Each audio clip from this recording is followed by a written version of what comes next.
Hello and welcome our blood viewers to RTD's News English edition. As usual, we bring to you the major and top highlights of tonight. Let's follow.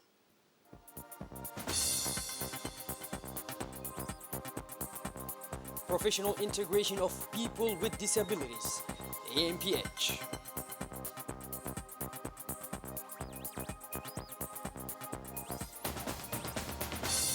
And on the international scene, Gaza and Middle East, the conditions of the Israeli ceasefire plan. Those were the major and top highlights. Welcome back to our newsroom, our beloved viewers. The Prime Minister, Mr. Abdul Ghadir Kamil Mohammed, arrived today in the South Korean capital, Seoul, to participate in the 2024 Korea-Africa Summit under the theme, The Future We Build Together, Shared Growth, Sustainability, and Solidarity. Following a warm official welcome at Seoul International Airport, the Prime Minister held a bilateral meeting with the Special Representative of the Korean government, Mr. Park Chung. They highlighted the strengthening of cooperation in important issues in the East Africa region that are rocking the Horn of Africa, making it possible to find starting points for cooperation in promoting Africa's development and enhancing the dynamism of Asia-African cooperation.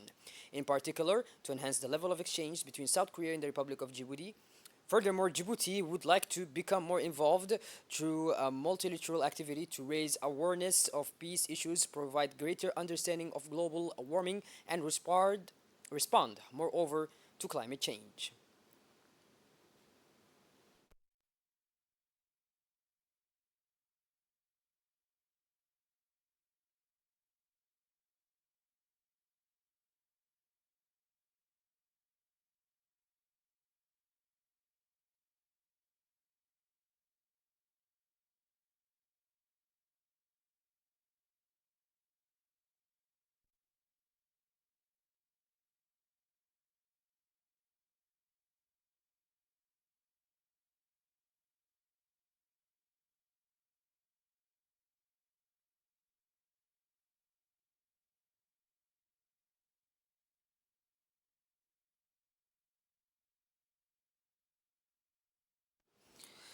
Led by the Minister of Environment and Development, Mr. Mohammed Abdul Ghadir Musa Halim, a large delegation from Djibouti traveled to Samara on Saturday to take part in the commemoration of the 50th anniversary of the Latin transcription of the Afar alphabet, scheduled for Monday in the capital of Ethiopia's Afar regional state. On arrival at the Balhu border post, the Djiboutian delegation was greeted by several Ethiopian officials, including the Vice President of the Afar region, Mr. Ahmed Hussein Asa Kabir, accompanied by the Minister of Culture and Tourism of the Afar regional state, Mr. Ahmed Abdul Qadir, who led the long procession to the city of Samara. The Djiboutian delegation, including the Prefect of Tajarrah, Mr. Mohammed Humad Abbas, several members of parliament and local elected representatives, personalities from the cultural and linguistic worlds, Musa Hassan Haisama, and numerous representatives of Djiboutian civil society. In 1974, 50 years ago, two young intellectuals, Ahmed Abdullah Hamid, known as Dimis, and Gamal Abdul Qadir Redo, adopted a new writing system based on the Latin alphabet to transcribe the Afar language, thus breaking with its exclusively oral tradition. The Minister of the Environment, Mr. Mohammed Abdul Qadir Musa, said he was honored to take part in the celebration of the 50th anniversary of the adoption of the Dimiskere alphabet, which rapidly spread and became the reference thanks to general consensus. The minister pointed out that this transition to the written word has enormously improved communications, particularly in the media, while promoting the safeguarding of the intangible cultural heritage. As part of her participation in the official opening ceremony of the 2024 Arab Youth Capital of Tripoli, the Ministry of Youth and Culture, Dr. Hibu Mumin Asawi, met with the President of the Libyan Presidential Consul, Mr. Mohammed Al-Manfi. During the meeting, the minister delivered a written message from the President of the Republic himself, His Excellency Mr. Ismail Umar Gale, regarding the country's request to support the candidacy of the Minister of Foreign Affairs and International Cooperation, Mr. Mahmoud Yusuf Ali, for the presidency of the African Union. Minister Hibu Mumin Asawi also conveyed President Gale's greetings to the President of the Libyan Presidential Council and did not miss the opportunity to thank Libya for its full support for Djibouti's request. The cultural activities dedicated to the 47th Independence Day celebration started on Friday at the Sesta Beach. The event took place in the presence of the technical advisor to the Ministry of Youth and Culture, Medina Saleh, the Director of Social Integration of Youth and Voluntary Work, Ruqiyya Hassan, and the Acting Director of the Department of Culture, Abdul Karim Mohammed, as well as national artistic groups, The musical performance and folk dances impressed the crowds who came to have a good time at the Sister Beach. The cultural event served as a platform for the official launch of a rich and diverse program of activities that will be organized throughout the month of June, as announced by the Ministry of Youth and Culture, Dr. Hibu Mumin Asawi, during the preparatory meeting. Community development centers, CDCs, and other venues in the capital and hinterland will also host a campaign to sensitize the community of the importance of these activities to commemorate and welcome Independence Day.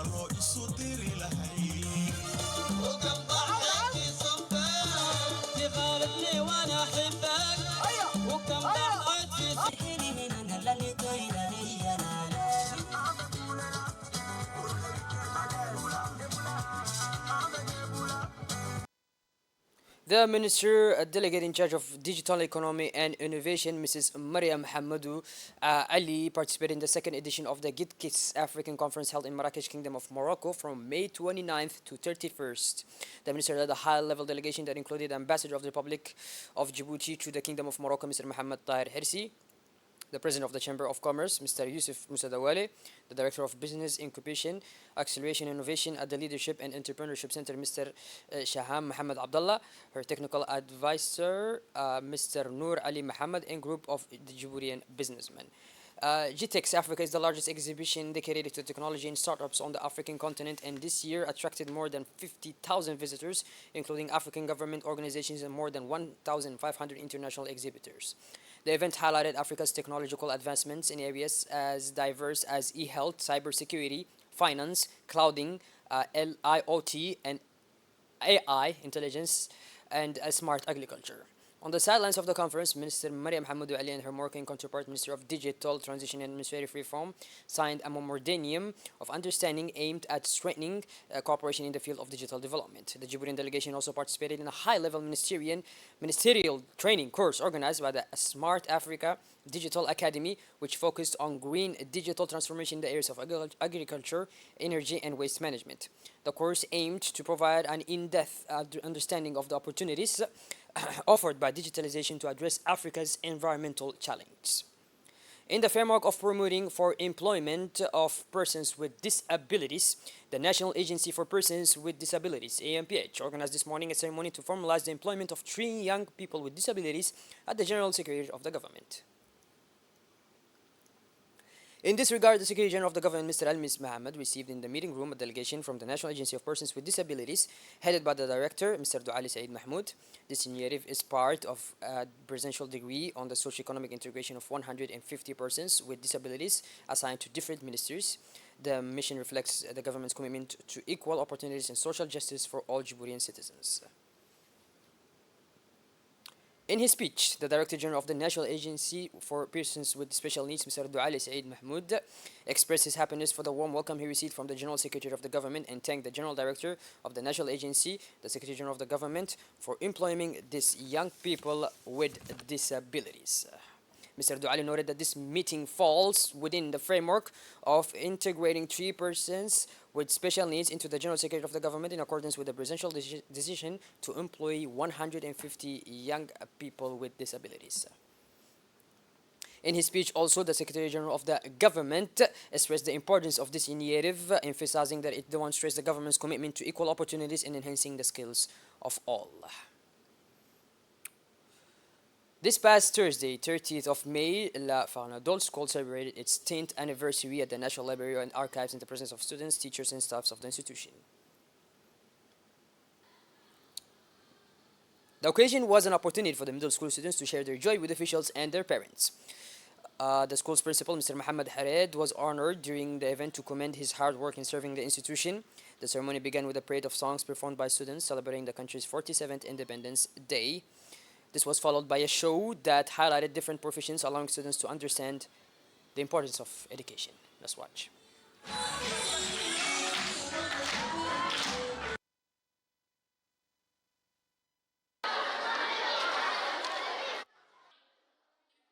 As part of the ongoing preparations for the African Championship to be held in Marrakesh, Morocco, delegation from the Djiboutian Iron Ball Federation headed today to the Dai Training Center for a close training session. This initiative, led by the national coach Musa Ali, aims to elevate the performance of Djiboutians' young Iron Ball talents. The African Iron Ball Championship is a major event of the Djiboutian Federation, providing a unique opportunity to compete against the best teams on the continent. Recognizing the importance of this event, the federation leaders have prepared this intensive course at Dai Rafael Tadril, a venue renowned of its modern infrastructure and favorable climate for Iron Ball. Under the guidance of Musa Ali, training is conducted according to a structured program that combines technical sessions, intensive training matches, precision, strategy, and mental toughness also, so that each player is able to withstand the pressure and stay focused throughout the match. This intensive preparation is not only aimed at achieving success in the African Championship, but also at the long-term development of young Djiboutian talent. The Federation hopes that this enriching experience will allow the players to acquire skills and techniques that they can use throughout their careers. This morning, the Assistant Government of Djibouti in the 3rd District chaired an information meeting on the use of the Wadi Humbuli water in collaboration with the National Water and Sanitation Department, the Administration, the Institute of Public Health, the Police, and the Gendarmerie. The aim of this meeting was to raise awareness of the use of the Wadi water for the population living on the valley floor of Humbuli and the treated wastewater purification plant for irrigation purposes for agricultural crops, as it's not potable and cannot be consumed but only intended for irrigation purposes for agricultural crops. Following the meeting, the 3rd District DBT went to the treated wastewater treatment plant for irrigation in partnership with the Unit's Administration, the Sanitation Department, and the Institute of Public Health.